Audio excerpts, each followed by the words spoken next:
c'est une affaire qui fait tache. L'attrice italienne Asia Argento, figure de proue du mouvement.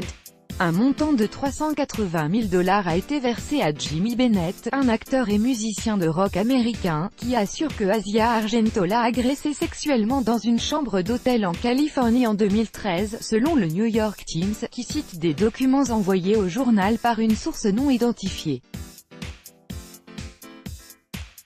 Une agression sexuelle qui a traumatisé le jeune acteur. Les avocats de Bennett ont décrit la rencontre à l'hôtel comme une agression sexuelle qui a traumatisé le jeune acteur, menaçant sa santé mentale et ses revenus. Sa déclaration d'intention de poursuite en justice contre Asia Argento portait sur une demande de 3,5 millions de $ de dommages et intérêts pour lui avoir infligé de manière intentionnelle une détresse émotionnelle et des pertes de salaire suite à une agression sexuelle, selon le journal.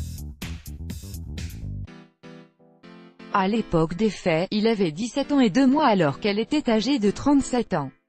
L'âge légal du consentement à une relation sexuelle en Californie est de 18 ans. Ils ont aujourd'hui respectivement 22 et 42 ans. Le journal déclare avoir essayé sans succès à plusieurs reprises d'obtenir un commentaire sur le sujet de la part d'Asia Argento ou de ses représentants.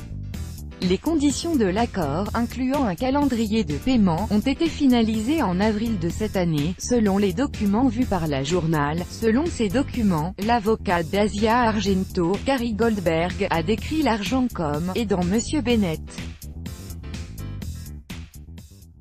Une voix importante du mouvement. Elle est devenue une voix importante du mouvement.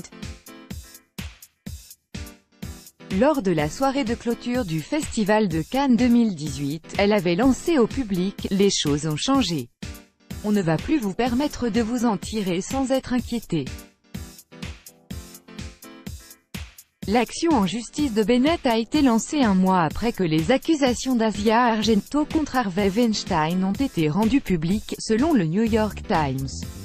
L'avocat, selon le journal, a indiqué que son client s'était souvenu de cet épisode après avoir vu l'actrice se présenter comme une victime d'agression sexuelle.